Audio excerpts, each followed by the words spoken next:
The late afternoon sun cast long golden shadows across the back parking lot of Bistro 73, one of 12 restaurants in the culinary empire Jackson Reeves had spent nearly 2 decades building from the ground up. From the outside, everything looked picture perfect. A freshly painted exterior, neatly trimmed planter boxes along the walkway, and a cheerful chalkboard sign boasting happy hour deals that beckoned to passers-by. But behind the polished facade, the numbers told a very different story. Sales were in a steady decline. Customer complaints had risen sharply. Staff turnover had become so frequent that HR could barely keep up with exit interviews, let alone new hires. The warning lights were flashing red, and Jackson knew he couldn't keep sitting behind a desk in an air-conditioned office, hoping a spreadsheet would solve what was clearly a human problem. He caught a glimpse of himself in the side mirror of his truck, a man more used to boardrooms and investment calls now dressed like a working-class delivery guy. Faded jeans with a small tear at the knee, a worn navy t-shirt, scuffed work boots. Around his neck hung a fake ID badge that read, Mountain Spring Water. His backstage pass into the world his employees truly lived in when no one important was watching. "It's time to see what's really going on at Waitress 73, he muttered, hoisting a crate of bottled water from the truck bed. At 47, Jackson was a self-made man. 15 years ago, he was running a beat-up food truck, working double shifts, washing dishes, and taking orders with a smile that never faltered, even when the fryer broke or the propane ran out. Today, he wore Italian suits and held meetings with venture capitalists, but he'd never forgotten what it meant to scrape by, to feel the weight of every dollar earned through sweat and hustle. And the most important thing he'd learned in all those years? The truth never showed itself when the boss was in the room. People put on their best faces when they knew they were being watched. If you wanted to find the real answers, the raw, unvarnished reality, you had to walk in unnoticed, watch, listen, feel the room. As Jackson turned down the alley toward the staff entrance, something stopped him in his tracks. There, seated on a plastic crate next to a stack of folded aprons, was a young woman. Early 20s, maybe. She was hunched over, her head in her hands, as if trying to hold herself together with nothing but sheer will. Her server uniform, black slacks and a burgundy button-up embroidered with the Bistro 73 logo, was neat, even pressed, but her posture was heavy. Her shoulders slumped with exhaustion that ran deeper than a long shift. Setting the crate down softly beside her, Jackson asked gently, "Long day, huh?" She startled, snapping her head up. Under her tired eyes were dark circles that betrayed more than one sleepless night. Her dark hair was pulled back in a no-nonsense ponytail, and a weary, practiced smile stretched across her face. Automatic. The kind of smile people wear when customer service is their armor. Her name tag read Emily. "Oh, sorry. I didn't know anyone was there," she said quickly, sitting up straighter. "Are you the new water guy?" Jackson nodded and extended a hand with casual ease.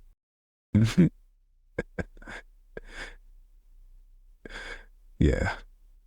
Mark, first day. Dropping off the weekly order." "I'm Emily," she replied, trying to inject some energy into her voice. It didn't quite land. There was a fatigue there that no amount of professionalism could fully hide. "Let me show you where to put that." They walked through the back entrance, passing storage shelves and prep tables. Jackson kept his eyes open, his senses sharp. The kitchen was clean but sterile, not in terms of sanitation, but energy. There was no rhythm, no flow. The line cooks worked in silence, their faces withdrawn, their eyes avoiding one another. From the dish pit came the sharp clang of plates being stacked with unnecessary force, frustration disguised as routine, and near the pass. A stocky man with thinning hair barked orders, his voice high-pitched and clipped with an edge of disdain that made Jackson's jaw tighten. "That's Rick. He's the kitchen manager," Emily whispered, noticing Jackson's glance. Best to steer clear when he's in one of his moods. Jackson gave a small nod, storing the name away. One to watch. Emily led him to a storage nook just off the walk-in freezer. He set the crate down and began arranging bottles on the shelf. He spoke casually, but there was weight in his question. So, you've been working here long? Emily leaned against the doorframe, her expression softening just a touch. Almost 2 years, she said with a faint smile tinged with nostalgia. It used to be a really great place. The staff got along, customers were regulars. You actually looked forward to your shift. She paused, glancing over her shoulder, voice dipping. But lately, something's changed. Her eyes darted quickly, wary, like someone who's learned to check their surroundings before speaking too freely. Jackson didn't press. He just reached into the crate, pulled out a bottle of water, and held it out to her. Looks like you need this more than storage does. Emily blinked, caught off guard. It was just water, but something about the gesture, its simplicity, its timing, landed harder than it should have. She took the bottle with both hands like it was something fragile. Thanks, she said, a real smile flickering to life for the first time. That's actually really nice of you. No problem, Jackson replied, but inside he noted the look in her eyes. The fact that a simple act of kindness felt rare enough to be noteworthy said more than any complaint ever could. So, what changed? He asked, voice still easy but carrying quiet intent. Emily twisted the cap, took a long sip, and exhaled slowly. I don't know exactly, she said, her voice a mix of resignation and caution. But ever since Rick took over as kitchen manager, about 6 months ago, everything feels heavier. People don't joke around anymore. Morale just... She trailed off and gave a small shrug. It's like the light got sucked out of the place. Before Jackson could respond, a sharp bell rang from the kitchen, followed by Rick's voice cutting through the air like a whip. Emily, table 7's been waiting 5 minutes. Move it. Emily flinched. It was small, barely perceptible, but Jackson saw it. Not just from the volume of the voice, but from the way her name was thrown out like an accusation. I should get back, she said quickly. Of course, Jackson nodded, stepping aside. Don't let me slow you down. But as she turned to leave, Jackson remained still, watching, listening. Something was broken here, and the first crack had just shown itself. She turned to leave, but then stopped abruptly, glancing back over her shoulder. Her voice dropped to a whisper, as if confessing something she hadn't dared say aloud until now. It's not just the attitude, she said, voice heavy. Tips have been awful lately, even though we're busy. I used to be able to cover rent and classes. Now I don't get it. She shook her head, eyes growing distant, as though she were watching herself struggle from somewhere outside her body. People keep blaming the economy, saying customers are getting stingy, she continued. But I'm still doing everything the same, better, even. Before Jackson could say anything, the soft chime of the front door rang out. A new group of guests had arrived. Instantly, Emily straightened, her spine lifting, her expression sharpening into a flawless version of herself, one forged from years of professional endurance. Well, it was nice meeting you, Mark, she said with a quick smile. Thanks for the water. Jackson watched her walk away, her warm customer service persona concealing the weariness she'd just laid bare. But he saw through it now, and it was enough. His instincts had never failed him, and today, they were screaming. Instead of leaving, Jackson found reasons to linger. He offered to carry another supply box from the truck, double-checked the inventory list. But in reality, he was securing a spot where he could observe the restaurant flow, how the front of house connected to the kitchen, how staff interacted when they thought no one important was watching. For a Tuesday night, the place was unusually busy. 3/4 of the tables were filled. Emily and the two other servers moved seamlessly through the dining room, efficient and calm under pressure. From the outside, the service looked flawless. But Jackson's attention was on the moments between the moments. Every time a server stepped into the kitchen, the energy shifted. Rick, the kitchen manager, seemed to take pleasure in cutting them down. "You can't get one damned thing right, can you?" He snapped at a young male server who had asked for a slight order modification. "We're already backed up, and now I've got idiots like you making it worse." Jackson's eyes flicked to the server's name tag, Jason. The young man didn't say a word, but his hands trembled as he rearranged glasses on his tray. It was subtle, but for someone who'd lived through similar moments, Jackson recognized the signs. This wasn't stress, this was fear. Later that night, Jackson repositioned himself near the bar, pretending to inquire about next week's delivery schedule. From there, he had a perfect view of the payment station. He watched closely as several customers left tips, sometimes cash tucked under receipts, sometimes generous percentages added to credit card slips. 18%, 20%, even 25%. But when the servers came to collect those checks, their faces would twitch with confusion. Then quickly, disappointment. It was the same pattern over and over again. Like magic, the extra dollars just disappeared. During a lull, Jackson overheard Rick's grating voice echoing from the other side of the bar. "Peace servers wouldn't know good service if it bit them in the ass," Rick scoffed. "Then they cry about tips? Please. Back in my day, if you couldn't earn it, you found another damn job." Emily passed by, carrying a heavy tray stacked with dirty dishes. Her head was bowed, eyes on the floor, but Jackson saw the flush of humiliation coloring her cheeks. He'd seen enough. That night, as he left the restaurant, he caught Emily's eyes from across the dining room. He gave her a slight nod. She blinked, then smiled. Soft, tired, but real. It wasn't much, but it held weight. Behind that smile, Jackson saw something flicker, a flame that had nearly gone out, and a chance to help reignite it. Bistro 73 didn't have a customer problem. It didn't have a food cost problem. It had a people problem, a culture problem, a Rick problem. And Jackson wasn't about to walk away. Tomorrow, he'd come back, not as Mark the delivery guy, but as someone else. Someone with access, with a new cover and a deeper mission. But tonight, there was surveillance footage to review and a plan to be written with precision. Something had changed 6 months ago. It started subtly. Tips dropped, sharply, not just for 1 or 2 servers, for everyone. At first, people blamed the usual suspects: inflation, consumer habits, the latest viral money-saving trend on social media. Maybe customers were just tightening their wallets. 1 bad month, then 2. But the pattern didn't break. "It's weird, right?" said a voice from behind Jackson. It was Derek, a quiet, observant busboy who'd apparently been listening. "I keep overhearing guests saying they left good tips.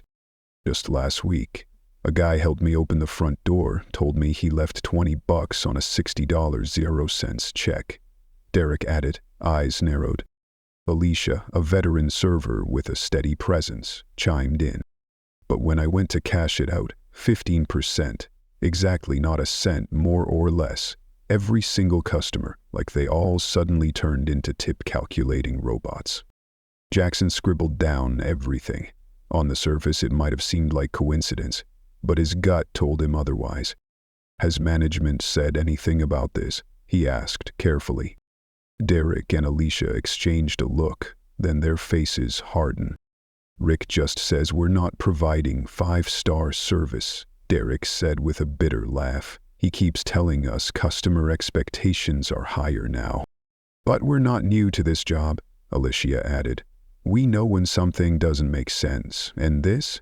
It That morning, Jackson made no sudden moves. He simply watched, quiet, calculating.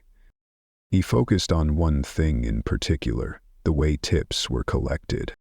Rick had implemented a system where all credit card receipts went directly to him before the tips were distributed. For accounting, he claimed. No one else touched the slips before they hit his desk. At noon, Emily arrived for her lunch shift. She looked better, rested, even, but the shadows beneath her eyes hadn't disappeared. Jackson noticed the way she smiled at regulars, remembered their orders, engaged with warmth. Her service wasn't just good, it was exceptional. During a lull, Jackson approached a couple who'd just finished their meal. "Excuse me, folks," he said kindly. "I'm conducting a quick service survey. Mind sharing your experience?" The woman beamed. "Everything was fantastic. Emily's our favorite. We even request her section every time we come." Jackson nodded. "And in terms of value, do you feel the price matched the service?" "Absolutely," the man said. "We actually left 25% today. It's rare to find someone who cares that much." He lowered his voice. "Between us, I've heard the staff's been struggling. Doesn't seem right." It wasn't just them. All afternoon, Jackson spoke with departing guests. Same story. Generous tips, happy with service. Yet the staff still looked confused, like the math wasn't adding up. Later, he caught Emily returning from the register, forehead creased. "Everything okay?" Jackson asked, casually. She hesitated. "It's just, the guy said he left a bigger tip than what I just pulled." Before Jackson could respond, Rick's voice cut in from behind her. "Credit slips, Emily. Time to run the batch." Emily handed them over, silent, but Jackson caught the tension in her jaw, the way her teeth clenched for a half-second, a subtle crack in her composure. That evening, during the pre-dinner staff meeting, the cracks split wide open. Rick stood before the team, clipboard in hand like a judge preparing to issue sentences. "Says down again this week," he declared. "Maybe the customers are cheap, or maybe some of you need to pick up the slack." His eyes locked on Emily. "Some of you couldn't even break 15% average yesterday." Emily's brows drew together, but her voice remained calm. "That can't be right," one of my tables said. "Are you calling me a liar?" Rick snapped, voice rising. "I'm the one who runs the numbers, every night. Stop chatting and start improving." No one spoke. But Jackson didn't need them to. He could feel the disbelief radiating from every person in the room, heads lowered, not in agreement, but in defeat. Rick wasn't just stealing money, he was stealing dignity. And Jackson had seen enough. That night, after the last customer had gone and the staff had trickled out, Jackson stayed, hidden in a cramped supply closet next to Rick's office, squeezed between boxes of napkins and bulk containers of sanitizer. The wall had a crack, likely from a forgotten renovation, but it was just wide enough to see through. At 11:43 p.m. Rick returned. "Let's see what we've got," he muttered, unlocking a folder labeled Accounting, Daily Receipts. He pulled out envelopes, one by one, names scrawled across each. Emily, Jason, Alicia. He began sorting. Card slips in one pile, cash in another. Then he reached into his pocket and pulled out a notebook, opened it to today's date. Began muttering. Lunch shift. Alicia. Sales, $217.00. Standard 15%. That's $32.55. He counted out exactly $32.55, slid it into her envelope. The rest, at least $20, went straight into his wallet. Alicia, lunch shift, sales were $217.00. 15% is $32.55. That's enough, Rick muttered under his breath. With mechanical precision, he counted out the exact amount from the pile of cash, then slipped the remaining bills, at least a solid 20, into his own wallet without a flinch. Well, it wasn't a one-off. With each envelope, the pattern repeated like a sinister ritual. Count out 15%, just enough to seem legitimate, then pocket the rest. When he got to Emily's envelope, Rick's lips twisted into a sneer. "Miss Perfect," he hissed through his teeth, hands moving over the bills with venom.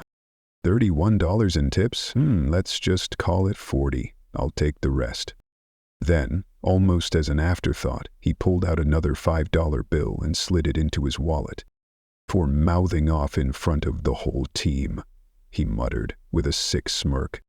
In the cramped supply closet, Jackson had to grip the shelf beside him just to steady his breathing. His knuckles were white, fists clenched so tightly they ached. Every instinct screamed at him to bust down the door, to end it right then and there. But not yet. He needed irrefutable evidence. And just then, the phone in his pocket vibrated softly, a text from security. "Well, camera feed secured, multiple angles, high definition. We've got it." Perfect. Only once Rick shut off the lights, locked the office, and walked out whistling did Jackson finally exhale. His chest was heaving, not from fear but from fury, from restraint. It was over. Tomorrow, everything would change. Jackson waited a full 15 minutes in the dark, just in case Rick had second thoughts and came back, for a forgotten folder, a late-night excuse, or just pure suspicion. Only when silence settled fully over the restaurant did he emerge. His legs were stiff from hours of crouching, muscles cramped, joints popping, but none of that mattered. Using his private key card, Jackson disabled the security system and stepped quietly into Rick's office. By the dim light of his phone, he pulled open the same drawer Rick had used just hours before. The envelopes were still there, stacked, neatly labeled, disturbingly pristine. Each contained the same thing, precisely 15% of that day's sales, not a penny more. Jackson photographed each one. Front, back, contents. Then, with the precision of a surgeon, he returned everything to exactly where he'd found it. Before leaving, he sent his first message of the night. "Urgent. EC boardroom 7 a.m. tomorrow. Legal and HR required. Contact Gordon Thompson at Riverside Financial. Begin immediate audit of Bistro 73. Then another to his assistant. Prep alias, Christopher Lawson, Artisan Provisions. Set meeting with Rick Powell for 2 p.m. tomorrow. Make it look real." As he drove away from the now darkened Bistro 73, the fury inside him didn't subside. It sharpened. Rick wasn't just stealing tips. He was orchestrating a system, a calculated, malicious siphoning of wages from the very people barely scraping by. And if he was bold enough to skim the small stuff, what else had he buried? The audit would tell, but one thing was already crystal clear. Emily, and every employee just like her, deserved justice. And they were going to get it. The following morning, the executive boardroom at Donovan Restaurant Group buzzed with tension. At precisely 7 o'clock a.m., Jackson Reeves walked in.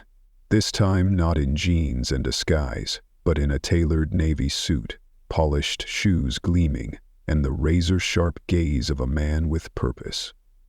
He stood at the head of the table, clicked a remote, and let the evidence speak for itself. On the screen, crystal-clear footage showed Rick Powell counting cash, stuffing money into his wallet and muttering names like curses. "Alicia, Emily, Jason," Jackson said, his voice steady. "This man has been stealing wages from our staff. For months, possibly longer." The head of HR put a hand to her mouth in disbelief. "Our audit team has already found numerous discrepancies," Jackson added. "High-end wine marked as broken in transit, missing bottles of premium liquor, dozens of phantom write-offs. It's not just the tips," he said flatly. "He's been bleeding this place dry at every level." Legal counsel leaned forward. We have enough to press charges immediately. Jackson shook his head. Not yet. I'll handle this personally. He didn't just steal from our books. He stole from people. From my people. People who survive paycheck to paycheck and rely on honesty. At exactly 1:30 p.m., Jackson pulled into the Bistro 73 parking lot. No longer Jackson Reeves. Today he was Christopher Lawson, senior rep for Artisan Provisions. His assistant had done her job well. A full fake profile, company email, a credible paper trail, even a high-end product catalog. All of it crafted to appeal to someone like Rick, shallow, opportunistic, and greedy. He walked in carrying a rare bottle of oak-aged whiskey, a premium sample from our exclusive line, dressed in business casual with just enough flash to turn heads without raising suspicions. Emily glanced up from her station as he entered. Their eyes met, but she didn't recognize him. The disguise was too good. But Jackson could still see it. The tired set of her shoulders, the quiet exhaustion she wore like armor. Not for long, he thought. Not anymore. Rick emerged from the back with his usual swagger and greeted Christopher with an eager handshake. Thanks for making the time. Jackson smiled, placing the whiskey on the desk as if it were a peace offering. Just a little something to kick off the partnership. Rick's eyes gleamed at the bottle, his whole demeanor lighting up with the greedy energy of a man who smelled opportunity. I always appreciate a good deal when I see one, he said with a smirk. Jackson nearly gagged. He leaned in slightly, lowering his voice. Between us, he said, like a conspirator, Artisan offers, let's call them management incentives, for larger volume orders, completely off the books. The trap was set, and Rick walked right in. He chuckled, leaning back in his chair. I've always believed things run smoother when the managers get properly motivated. Exactly, Jackson agreed, pulling out a mock contract and flipping to page 3. Right here, you'll see the bonus structure. Fully customizable. Rick steadied it greedily. Running a place like this on just salary? Please. You gotta find your... He shrugged. These kids think their tips belong to them. But who creates the environment where those tips happen? Me. Jackson's jaw clenched. He pressed harder. 20 to 25% tips are common rate. Rick nodded. 15's plenty. I keep the rest. Call it a performance bonus. And they don't know? Rick scoffed. They don't suspect a thing. I just say customers are cheap these days, they buy it. Then he leaned in like he was sharing state secrets. This girl, Emily, tried to challenge me in a meeting, so I took an extra 5 out of her envelope. Call it a reminder. Jackson's fists curled under the table. His chest burned, but his face still calm. What about inventory? He asked, coolly. Rick winked. Few bottles break each month. On paper, some liquors just evaporate. As long as you tell the story right, no one checks. Jackson slowly closed the contract, removed his glasses, and stared directly into Rick's eyes. Well, he said, voice suddenly steely, your story is fascinating. Rick paused. Something wrong with the deal? Oh no, Jackson replied, standing. The deal's airtight. He reached into his jacket, pulled out his real business card and laid it flat on the table. But stealing from my employees? That's where the deal ends. Rick's face went white, blood drained from his cheeks. Your employees? Jackson Reeves, he said evenly. Founder and CEO of this restaurant, and 11 others. Rick stammered. Mr. Reeves, listen, I was just speaking hypothetically. Hypothetically, Jackson said, activating the hidden recorder in his pocket. Rick's voice played back, crisp and damning. I call it a management tax. Rick instinctively backed away, his eyes darting across the room in search of an exit. Don't even think about running, Jackson said coldly, his voice flat and final. My security team's waiting outside. The police have already been notified. He stood, straightened his blazer with calm precision, then added with quiet authority. But first we have a staff meeting to hold. 15 minutes later, every employee across all 3 shifts stood, gathered in the main dining area. Confusion and unease rippled across their faces like a low tremor. Emily stood near the back, arms crossed tightly over her chest, her eyes filled with a mix of suspicion, exhaustion, and something else she couldn't name yet. Rick stood off to the side, cornered by 2 burly security guards. His defiance had dimmed, his bravado draining by the second. Jackson stepped forward. If we haven't met formally, he began, his voice firm but composed. My name is Jackson Reeves. I'm the owner of Bistro 73. Gasps. Audible gasps. Whispers swept through the room like wind through dry leaves. Emily's breath caught in her throat. Her eyes widened as the pieces clicked into place. The water delivery guy, the health inspector, the clipboard in the storage room. He wasn't any of those things. He was the man at the top. I've spent the past 2 days working here in disguise, he continued, because I had reason to believe something deeply wrong was happening in this restaurant. And then, like removing a mask, Jackson laid everything bare.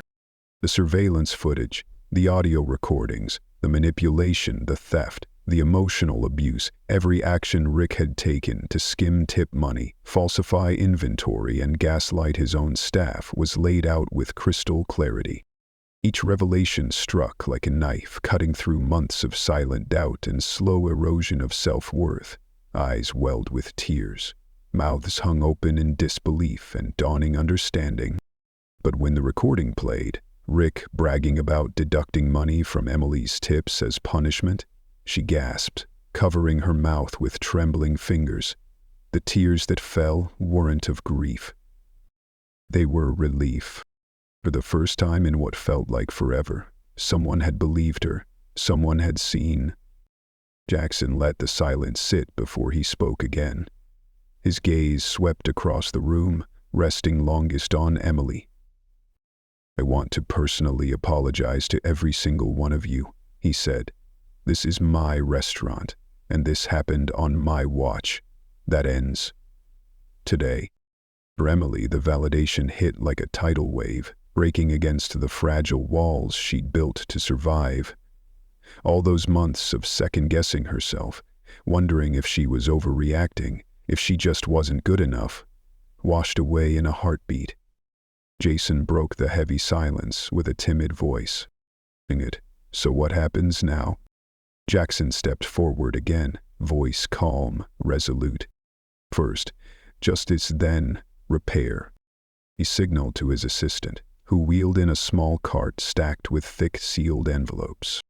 We've conducted a 6-month audit, Jackson explained, starting from the day Rick took over. Using sales data, average tip percentages, and customer testimonies, we calculated how much each of you lost due to his theft.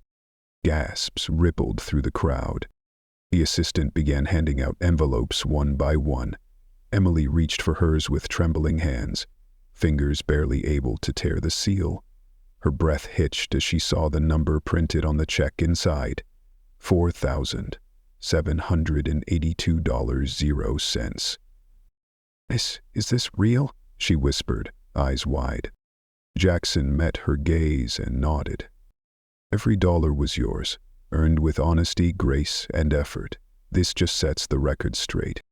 Around the room, other employees were opening their envelopes, some holding back tears, others stunned into silence.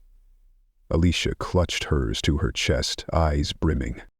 "This'll cover my daughter's summer tuition," she said, her voice breaking. "I thought I was going to have to tell her she'd have to wait another year." Rick, still flanked by security, tried to speak, his voice suddenly weak, almost pleading. You can't prove the math. Those figures could have been exaggerated. Jackson turned toward him, ice in his eyes. Last night alone, we have video of you pocketing $147.00. That's one shift.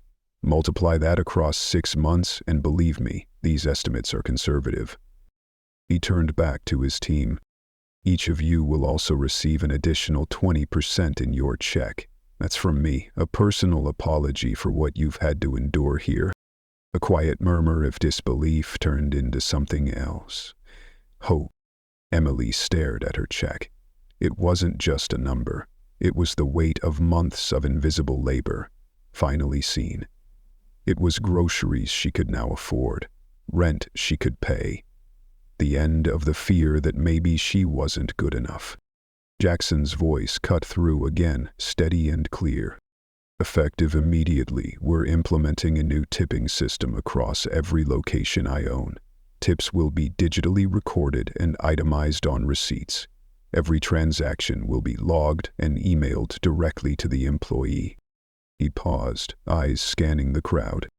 Management will no longer have access to or authority over any part of your earnings. Skepticism hung in the air like smoke. After months of being manipulated, trust wasn't going to rebuild itself overnight. Jackson acknowledged it with a quiet nod. I know words aren't enough, he said. Trust has to be rebuilt, and I'm not asking you to believe me because I said it. I want you to believe me because you see it. He gestured toward the back of the room. A technician entered, wheeling in sleek new hardware. Digital POS systems with employee login credentials. They'll be online by tonight. You'll see every tip in real time. No more shadows. Emily stepped forward, her voice tentative but curious. Mr. Reeves, why did you come here? Why pretend to be someone else? Jackson's face softened. The reports said turnover was rising, even though revenue stayed consistent. Exit interviews mentioned low morale, but no one would say why. He paused, then smiled gently. But then I got an email from a customer. He pulled out a folded letter. Last month, a family reached out to our corporate office. They dined here, and their daughter has a severe nut allergy. One of you, an employee named Emily, took time to double-check every ingredient, every prep surface. They said she saved their evening. Emily's lips parted, her hand at her heart. The Hendersons, she whispered. Their daughter, Sophia, I remember. They left a $50.00 tip on a $60.00 check. Then they called a few days later, asking if you received it. When they found out you hadn't, they escalated the complaint all the way to my desk. He looked down. I should have acted sooner. For that, I'm sorry. Then he turned, facing everyone. One more thing before we finish. His eyes locked on to Emily again. Miss Santos, would you come up here, please? Emily hesitated, then stepped forward, all eyes following her. I've watched you these past 2 days, Jackson said. Under immense pressure, you never faltered. You held the standard. You supported your teammates. You believed in this place, even when no one was believing in you. He took a breath. Bistro 73 needs a new manager, someone who's been in the trenches, someone who understands what fairness really means. He extended his hand. I'd like to offer you the position, effective immediately, and if you choose, I'd like to personally mentor you, track you toward a regional leadership role within our company. There was a heartbeat of stunned silence. Then Alicia shouted, Take it, Emily. No one deserves it more. The room erupted in applause. Emily stood taller than she ever had. The weight she'd carried, self-doubt, invisibility, quiet suffering, slid off her shoulders like a heavy coat finally let go. She met Jackson's eyes and said with quiet strength, Yes, I accept. The crowd roared. A chorus of cheers, laughter, and relief surged through the room. And in that moment, Emily felt something she hadn't in a long, long time. Seen. Heard. Worthy. She turned and met Rick's gaze one last time as he was escorted out the door. The arrogance was gone. What remained was a hollow man, stripped of his illusion of power. Their eyes locked. But Emily didn't flinch. She didn't look away. She stood tall as the new manager of Bistro 73, surrounded by a team she'd unknowingly inspired and a future that finally felt hers to claim. Jackson watched it all quietly, the corners of his mouth lifting in a rare, genuine smile. Because sometimes to fix a broken system, it's not just about removing the rot. It's about lifting up the people who held everything together when no one was watching. The renovation wasn't extravagant, but it was exactly what Bistro 73 needed. A breath of fresh life that reached far deeper than paint and fixtures. Warm earth tones now covered the walls, casting a gentle glow that softened every corner. The new lighting didn't just illuminate plates, it highlighted the people behind them. The bar, once an awkward bottleneck of chaos, now flowed with an ease that made both staff and guests feel instantly at home. Emily had proposed the redesign months ago, back when no one had listened. Now, it stood as a quiet monument to what happens when people do. But the real transformation wasn't in the decor. It was in the people. Smiles came easier now. Conversations at shift change were filled with laughter instead of tension. Team members helped one another instead of competing. And the biggest surprise of all? Tip totals had gone up nearly 30%. No tricks, no campaigns, just a simple truth. When people feel safe and valued, they give more of themselves. 6 weeks after the collapse and resurrection of Bistro 73, Jackson returned. This time, there was no disguise, no fake name or clipboard. He arrived as who he truly was, the owner. And he didn't need to ask many questions, because the moment he stepped inside, he felt the difference.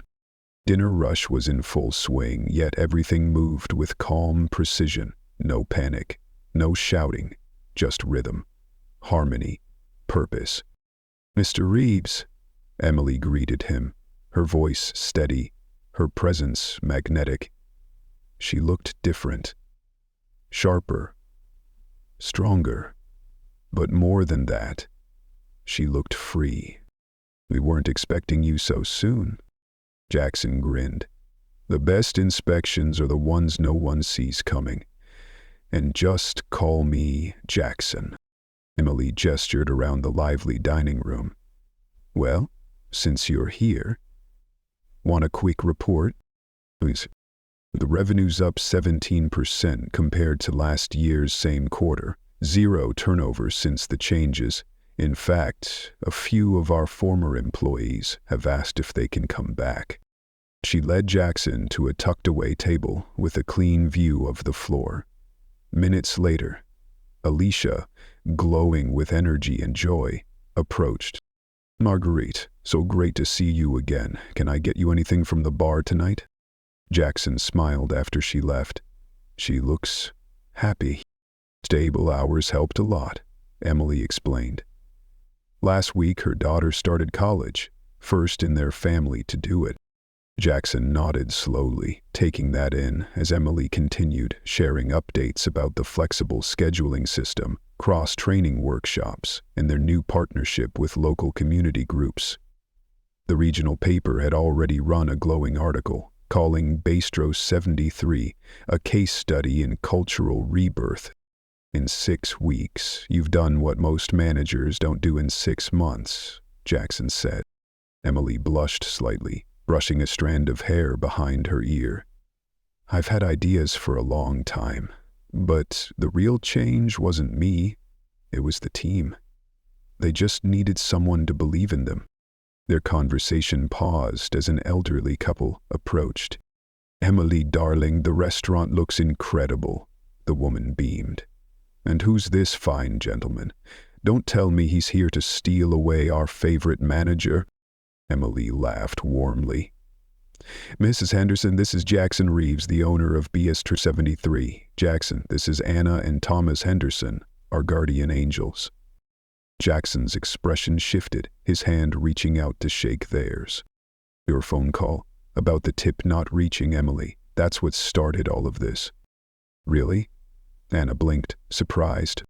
We just wanted to be sure she got our gratitude, Thomas said. She went above and beyond for Sophia that night. Jackson's voice softened. Sometimes the smallest acts create the largest waves. Your sense of fairness changed a life, and it didn't stop there. After dinner, Jackson stood and gently tapped a glass, drawing the room's attention. Staff from all shifts slowly gathered. 6 weeks ago, I made a promise to return, not just to check in, but to ensure the promise of justice stayed real. He looked around, his eyes meeting familiar, transformed faces. Under Emily's leadership, this isn't just a recovery, it's a revolution. You've raised the bar, not just for Bistro 73, but for our entire group. A quiet ripple of applause began, hesitant, then swelling. And because of that, he continued, I'm proud to announce that effective immediately, Emily Santos will be promoted to regional manager, overseeing Bistro 73 and 2 additional locations. The silence that followed lasted all of 1 heartbeat. Then the room erupted. Emily turned to him, voice shaking. Thank you. Not just for the title, but for seeing us when things weren't okay. Most owners wouldn't have. Jackson shook his head gently. The most valuable part of a restaurant isn't the space or the menu, it's the people. And you've turned this place from a fractured point into the heartbeat of our system. As they stepped outside together, Jackson's voice lowered. Remember that bottle of water I gave you the first day? Emily smiled softly. I do. The time, I thought I was just handing you a drink. Turns out, I was handing you an opportunity. I didn't even realize it. Emily's voice grew quiet. I think sometimes all a person needs to keep going is the hope that someone's paying attention, that if they just hold on a little longer, someone will see. Jackson nodded. And sometimes, he said, all it takes is one honest person to expose a system built on lies. In the weeks that followed, Emily visited the 2 other restaurants she now oversaw. She didn't just manage, she listened. She asked questions most leaders forget to ask. And the staff responded, not with fear, but with pride, because she knew what it was like to feel invisible. And now she made sure no one else had to. The change spread. Transparent tip systems, new empathy-based management training designed by Emily and the HR team, and perhaps the most meaningful shift of all, how people saw themselves. No longer just staff. They were contributors, professionals, culture builders. Jackson now carried a new notebook with him. He didn't call it reports. He called it stories. Each week, he wrote one down. Emily's, Alicia's, Jason's. Stories of quiet leadership, of those who never needed to shout to be heard. Just a bottle of water, a conversation, a choice. Because business runs on numbers. But culture is built on the stories we choose to tell. And sometimes the most powerful stories don't begin with a bang. They begin in silence, with one person who notices and refuses to walk away. If Emily's story moved you, share it. And if you believe, leadership is about listening, not just oversight.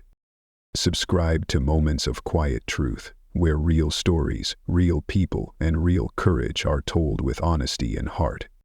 Because sometimes, the one who saves a place isn't the one with the title. It's the one who never gave up.